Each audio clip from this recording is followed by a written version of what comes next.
Crime and punishment. Besides being unhealthy, medieval towns were noisy, crowded, and often unsafe. Pickpockets and thieves were always on the lookout for travelers with money in their pouches. Towns were especially dangerous at night because there were no streetlights. Night watchmen patrolled the streets with candle lanterns to deter or discourage criminals. People accused of crimes were held in dirty, crowded jails. Prisoners had to rely on friends and family to bring them food or money. Otherwise, they might starve. Wealthy people sometimes left money in their wills to help prisoners buy food.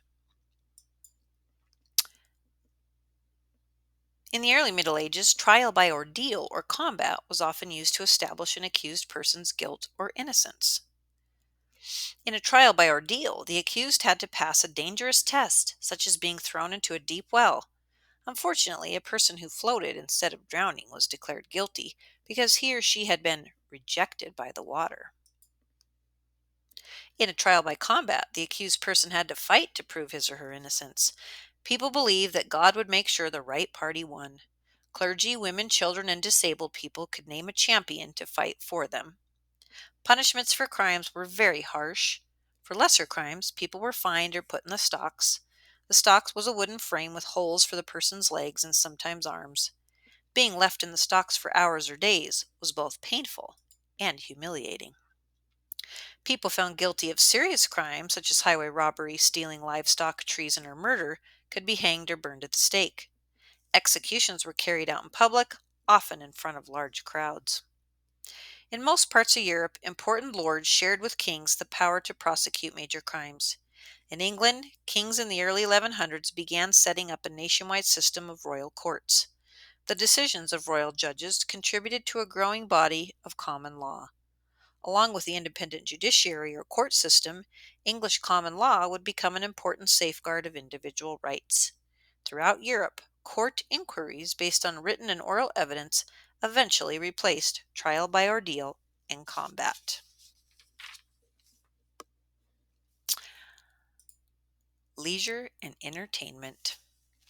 Although many aspects of town life were difficult and people worked hard, they also participated in many leisure activities. Medieval people engaged in many of the same activities we enjoy today. Children played with dolls and toys such as wooden swords and hobby horses. They rolled hoops and played games like badminton, lawn bowling, and blind man's bluff. Adults also liked games such as chess, checkers, and backgammon. They might gather to play card games, bet on rolls of dice, or go dancing, although the church frowned on these activities. Townspeople also took time off from work to celebrate special days such as religious feasts. On Sundays and holidays, animal baiting was a popular, though cruel, amusement. First, a bull or bear was fastened to a stake by a chain around its neck or back leg, and sometimes by a nose ring. Then, specially trained dogs were set loose to torment the captive animal. Fair days were especially colorful. Jugglers, dancers, clowns, and minstrels entertained the fairgoers. Guild members paraded through the streets dressed in special costumes and carrying banners. Guilds also put on mystery plays in which they acted out stories from the Bible. Often they performed stories that were appropriate to their guild. In some towns, for instance, the boat builders acted out the story of Noah. In this story, Noah had to build an ark to survive a flood that God sent to cleanse the world of people. In other towns, the coopers, barrel makers, acted out this story. The coopers put hundreds of barrels filled with water on the rooftops, then they let the water out to represent the 40 days of rain the story tells about.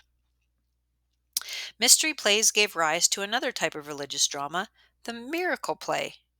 These plays dramatized the lives of saints. Often they showed the saints performing miracles or wonders. For example, in England, it was popular to portray the story of St. George, who slew a dragon that was about to eat the daughter of a king. The church eventually disapproved of both mystery and miracle plays, but people still enjoyed seeing them and acted them out in the streets or the public square.